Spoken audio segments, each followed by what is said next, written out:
BTS के सारे fans को अब तक तो ये लगता होगा कि हेवनली फ्लेम बस एक पावर सोर्स है जिसे कल्टिवेटर्स रिफाइन करके अपनी पावर अपग्रेड कर सकता है, और हर किसी को बस यही लगता है कि फ्लेम्स को रिफाइन करने के लिए उस फ्लेम से ज्यादा पावरफुल बनना पड़ता है, और किस्मत अच्छा हो तो कुछ हेवनली फ्लेम अपनी फैमिली ब्लड लाइन से भी मिल जाता है। लेकिन जब बारी आती है हाई रैंक हेवनली फ्लेम की, तो उसके चक्कर में कल्टिवेटर्स को अपनी जान से भी हाथ धोना पड़ता है। लेकिन क्या हो अगर मैं बोलूँ कि ये हेवनली फ्लेम्स चाहे तो खुद इस दुखी कंटिनेंट को रूल कर सकता है, और तो और हेवनली फ्लेम्स चाहे तो जाओजुआन, हुनटिएंडी, गुयुआन जैसे लोगों को भी रिफाइन करके खुद का पपेट बना सकता है। इवन ये फिल्म्स चाहे तो गॉड भी बन सकता है। और आप यकीन नहीं करोगे कि बीटीएस में एक ऐसा भी हेवनली फ्लेम एग्जिस्ट करता है जो पूरी हुन क्लैन को बीटीएस की स्टार्टिंग से ही अपनी मर्जी से चलाते आ रहे हैं। और हाँ, मैं यहाँ पे जावेन की पैदा होने से पहले की बात कर रहा हूँ, जब जावेन के पापा की मम्मी की हस्बैंड भी पैदा नहीं हुआ था। तो रिलेशन में ये जावेन का क्या होगा जरूर बताना। वैसे तुम्हें लग रहा होगा कि मैं बस बकवास कर रहा हूँ, but give me just few minutes. उसके बाद अगर तुम्हें ये सब यकीन ना आए तो इस वीडियो को सिंपली डिसलाइक कर देना, जो कि पूरी वीडियो को देखने के बाद तो तुम नहीं कर सकते। तो सुनो,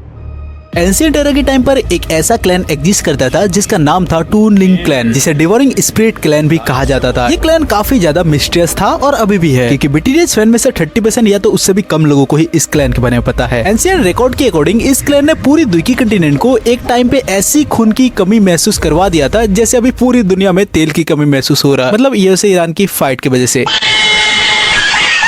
जैसे कि तुम्हें पता है एंशिएंट क्लैन अपनी ब्लड लाइन स्ट्रेंथ पर डिपेंड करता है। अगर ये ब्लड लाइन खत्म हो जाए तो वो क्लैन एक नॉर्मल इंसान जैसा हो जाता है, और एक टाइम के बाद हर क्लैन की ब्लड लाइन नेचुरली वीक होने लगता है जब तक कोई नया दूडी पैदा ना हो जाए। और ये ब्लड लाइन वीक होने का तो सिंपल फंडा है कि एक के बाद एक जनरेशन पे ब्लड लाइन डिवाइड हो जाता है। और क्लैन की बंदों का तो अलग ही मसला होता है कि वो दूसरी क्लैन की बंदी को ले आता है जिनका कोई स्पेशल ब्लड लाइन नहीं होता, तो उनके बच्चे का जो ब्लड लाइन होगा वो तो और वीक हो जाता है। लेकिन टूनिंग क्लैन नॉर्मल नहीं था, उसके पास एक ऐसी टेरिफाइंग एबिलिटी था जिससे वो दूसरे एंशिएंट क्लैन की ब्लड लाइन स्ट्रेंथ को डिवोर कर सकता है और उससे अपनी ब्लड लाइन को जिंदा रखते थे। और अपनी सर्वाइवल के लिए टूनिंग क्लैन ने सीधे एंशिएंट क्लैन को ही टारगेट करना शुरू कर दिया था। और फिर शुरू हुआ एक ऐसा डिजास्टर जिसे दुखी कंटिनेंट कभी नहीं भूल पाया। एक के बाद एक कई एंशिएंट क्लैन को डिस्ट्रॉय कर दिया गया और उनकी पूरी ब्लड लाइन स्ट्रेंथ को टूनिंग क्लैन ने एब्जॉर्ब कर ली। और हाँ, ये बात याद रखना कि अभी जो बीटीएस में बस 8 एंशिएंट क्लैन की बात होती है वो इस बिग बैटल की बाद की बात है। अगर एक्चुअल में देखा जाए तो इन 8 एंशिएंट क्लैन को छोड़कर भी और भी कई सारे एंशिएंट क्लैन एग्जिस्ट करता था जिसके पास डूडी ब्लड लाइन हुआ करता था। एग्जांपल के लिए तो टूनिंग क्लैन को ही मान सकते हो, जिसका अभी 8 एंशिएंट क्लैन में काउंट नहीं किया जाता। लेकिन आखिरकार बाकी सभी 8 एंशिएंट क्लैन ने मिलकर उनके खिलाफ एक साथ खड़े होने का फैसला किया, जिसके बाद एक वीक बैटल छिड़ गया और उस वार में टूनिंग क्लैन को हमेशा हमेशा के लिए खत्म कर दिया गया।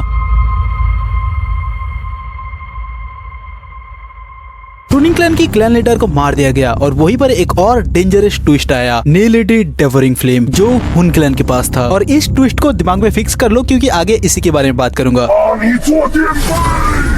नेलिटी डेवरिंग फ्लेम और हुन क्लैन ने मिलकर टूनिंग क्लैन के लीडर को किल करके उसकी सबसे डेंजरस एबिलिटी को एब्जॉर्ब कर लिया। अब वो खुद दूसरे क्लैन की ब्लड लाइन को डिवोर करके अपनी स्ट्रेंथ बढ़ा सकता था। और यही से एक और बड़ा थ्रेट पैदा हुआ जहाँ से बीटीएस की मेन स्टोरी स्टार्ट हुआ, मींस जावेन की स्टोरी यही से स्टार्ट हुआ। बट अब सवाल आता है कैसे टूनिंग क्लैन की इस बिग बैटल से जावेन की स्टोरी रिलेटेड है, और वो कौन सा तबाही है जो टूनिंग क्लैन के बाद पैदा हुआ। लेकिन ये सब जानने से पहले आपको ये जानना पड़ेगा कि नेलिटी डेवरिंग फ्लेम है क्या, कहाँ से आया और कैसे ये पूरी हुन क्लैन इंक्लूडिंग हुनटिएंडी को भी अपने इशारों पे नचाता है। देखो, बीटीएस के यूनिवर्स में टोटल 23 हेवनली फ्लेम्स है, जहाँ तक टेक्निकली 22 हेवनली फ्लेम्स है। और अगर कोई सारे फ्लेम को रिफाइन कर ले तो वो खुद एक हेवनली फ्लेम बन जाता है, जिसे एम्परर फ्लेम भी कहा जाता है, जो कि फर्स्ट रैंक पे आता है। एंड ये जो नेलिटी डेवरिंग फ्लेम है ये हेवनली फ्लेम रैंकिंग लिस्ट में 2nd रैंक पे आता है। बट ये फ्लेम कोई एरा गैरा फ्लेम नहीं है। अक्सर आप लोगों ने प्यूरिफाइंग डेमोनिक लोटस फ्लेम का बवाल तो देख लिया है, जिसके सामने वोल्फ सोल का चिप भी कुछ ना के बराबर है, मींस एक 5 स्टार सेंट उसके सामने कुछ भी मायने नहीं रखता। लेकिन ये जो नेलिटी डेवरिंग फ्लेम है ये इससे मतलब प्यूरिफाइंग डेमोनिक लोटस फ्लेम से 1000 गुना ज्यादा डेंजरस है। नेलिटी डेवरिंग फ्लेम, ये फ्लेम एंशिएंट एरा के टाइम पर हेवनली फ्लेम रैंकिंग में 2nd पोजीशन पर एग्जिस्ट करता था। ये फ्लेम किसी नॉर्मल तरीके से पैदा नहीं हुआ था, बल्कि ये बिल्कुल एम्प्टी से पैदा हुआ था। इसका ना कोई फॉर्म था और ना ही कोई शेप जिसे देखा या पकड़ा जा सके। इसी वजह से इसे एक मिस्टीरियस एग्जिस्टेंस माना जाता था। बट यही भी क्वेश्चन आता है कि जावेन इसे कैसे लेगा, तो वो आप कमेंट पे बताओ। लेकिन जो हुनटिएंडी है वो इसे कैसे लिया किया, ये काफी ज्यादा शॉकिंग चीज है जो अभी पता चल जाएगा, क्योंकि कहा जाता है कि ये फिल्म कुछ भी डिवोर कर सकता है। दुनिया में सिर्फ बहुत ही कम चीज है जो इसकी डिवरिंग एबिलिटी को रोक सकता है, लेकिन उस टाइम पर ये फिल्म सिर्फ लेजेंड तक ही सीमित था। लेकिन जैसे जैसे समय बीतता गया, कुछ रेयर लोगों को इस फिल्म की असली नेचर के बारे में पता चला। उन्हें पता चला कि ये निलिटी डिवरिंग फिल्म अपने आप को सीट फिल्म में डिवाइड कर सकता है, और ये सीट फिल्म अलग अलग लेवल्स के होते हैं, लेकिन इनमें से दो सबसे स्पेशल टाइप था हेवन सीट फिल्म और आर्ट सीट फिल्म, जो भी हुनफेंग के पास है। आर्ट सीट फिल्म को एक तरह से इस ओरिजिनल फिल्म की बेबी फ्रॉम माना जाता है, लेकिन फिर भी ये नॉर्मल सीट फिल्म से काफी ज्यादा पावरफुल था, और इसकी पावर वोल्फसोल के चीफ के पास जो ऑर्डिनरी सीट फिल्म है उससे कंपेयर नहीं किया जा सकता। लेकिन यार इसका भी एक माइनस पॉइंट है, जो कि अगर मेन फिल्म यानी मदर फिल्म को डैमेज होता है तो उससे कनेक्टेड सारे सीट फिल्म तुरंत डिसअपीयर होके एसेंस एनर्जी बनकर वापस मेन बॉडी तक लौट आया जाता है। एंड जैसे कि स्टार्टिंग पे बताया था कि निलिटी डेवरिंग फिल्म टूनिंग क्लैन के लीडर को मार के उसे डेवर कर लिया, वहीं पे इस फिल्म ने एक डेंजरस एबिलिटी हासिल कर ली जिसका नाम था टूनिंग डेवरिंग सोल। इस एबिलिटी के थ्रू ये 2D ब्लड लाइन को डेवोर और एब्जॉर्ब कर सकता है। इसके बाद ये फिल्म हुनटेंडी के साथ मिलकर काम करना शुरू कर दिया। अब सवाल आता है कि हुनटेंडी जब गॉड बनता है उसके बाद भी इस फिल्म को पूरा कंट्रोल नहीं कर पाता, उस टाइम पे कैसे फिल्म के साथ मिलकर काम कर पाया? देखो, निलिटी डेवरिंग फिल्म कोई एरा गैरा हेवनली फिल्म तो है नहीं, ये हाईली इंटेलिजेंट है जिसका माइंड खुद डेवलप हुआ है, ना कि प्यूरिफाइंग डेमोनिक सेंट ने जो प्यूरिफाइंग डेमोनिक लोटस फिल्म के साथ किया है, ऐसा नहीं। निलिटी डेवरिंग फिल्म को अपनी स्पिरिचुअल पावर मतलब सोल पावर बढ़ाना था, जिसकी वजह से उसको चाहिए था भरपूर सोल्स, और इसे हुनक्लैन ने फुल्ली कंट्रोल नहीं किया था, बल्कि वो खुद हुनक्लैन के साथ डील किया था कि वो हुनक्लैन को हेल्प करके सारे एंशिएंट क्लैन को डिस्ट्रॉय करके एंशिएंट बेंजन खोलने में बदले में हुनक्लैन को मदद करना होगा फिल्म की सोल पावर बढ़ाने में। एंड इस हाईली इंटेलिजेंट फिल्म को ये तक पता था कि इसकी मदद बस हुनक्लैन, जैसे सोल क्लैन भी कहा जाता है, वही कर सकता है। एंड जैसे कि बताया था कि 2D ब्लड लाइन वक्त के साथ कमजोर हो जाता है और हुनक्लैन का भी वही हाल होने वाला था। तो इस एक्सेस में निलिटी डेवरिंग फिल्म ने हुनक्लैन को काफी सारा 2D ब्लड लाइन रिसोर्सेज दिए, और बदले में हुनक्लैन ने इसे बहुत सारा सोल एसेंस दिया, जिससे ये अपने स्पिरिचुअल स्टेट को डी स्टेट तक पहुंचाने की कोशिश करता रहा। एंड समय के साथ साथ इसकी स्ट्रेंथ इतनी बढ़ गई कि ये अर्ली 9 स्टार दाओसेंग स्टेज तक पहुंच गया। लेकिन अगर आप भी यही सोच रहे हो कि इससे जॉन का क्या लेना देना, तो सुनो, बिग बैटल के बाद बचे हुए एंशिएंट क्लैन में से जाओ क्लैन को भी सेम प्रॉब्लम फेस करना पड़ा, मतलब ब्लड लाइन वीक प्रॉब्लम। जहाँ हुनटेंडी को निलिटी डेवरिंग फिल्म से सोर्स मिल गया था, वही जाओ क्लैन के पास कोई भी सोर्स नहीं बचा था, जिसकी वजह से क्लैन के सारे लोगों के बीच बातचीत होता है और ये डिसाइड करता है कि उनमें से किसी को तो 2D बनना पड़ेगा। जिसके बाद जाओ जुआन, जो ऑलरेडी 9 सेंट था, मतलब 9 स्टार सेंट था, उसने अपनी क्लैन के सारे लोगों की बचे कुचे ब्लड लाइन को लेकर 2D बनने की कोशिश जारी किया। लेकिन यहाँ पे हुनटेंडी की बुरी नजर पड़ जाता है और वे सभी लोग मिलकर अटैक कर देता है यहाँ पे, जिसकी बात की स्टोरी तो अब सभी को पता है। लेकिन एक बात सोचो कि हुनटेंडी और जाओ जुआन दोनों ही 9 स्टार सेंट थे, और दोनों के बीच जब बैटल हुआ तो जाओ जुआन को मजबूरन अपनी 3 हेवनली फिल्म को ब्लास्ट करना पड़ा, जिसे वो विदाउट फिल्म मंत्र अपनी बॉडी में से वो यूज किया करता था। तो इस केस में मींस 3 हेवनली फिल्म की ब्लास्ट में जाओ जुआन का जो हाल हुआ उसकी अकॉर्डिंग हुनटेंडी कैसे बच निकला, तो इसका भी सिंपल और मिस्टीरियस रीजन है, वही सेकंड रैंक का हेवनली फिल्म। लेकिन कैसे, वो आप कमेंट पे बताओ, वरना मैं किसी शॉर्ट पे बता दूंगा। वैसे ये वीडियो देख के कैसा लगा कमेंट पे अपनी ओपिनियन जरूर बता देना, और वैसे भी ये सब फन के लिए है, तो सब फन के लिए ही रहना, और अपनी अपनी भड़स कमेंट बॉक्स पे उतार देना, वरना काइलिन रेडी है तमाचा मारने के लिए। बाय द वे, वीडियो को हो सके तो लाइक, या तो मन करे तो डिसलाइक भी कर देना, और चैनल को सब्सक्राइब करके जा रहे हो, खा रहे हो, या तो मेडुसा को झांक रहे हो, वो आपकी मर्जी। क्योंकि अब तक इतना ही, मिलते हैं नेक्स्ट वीडियो में। Love, bye, thanks for watching.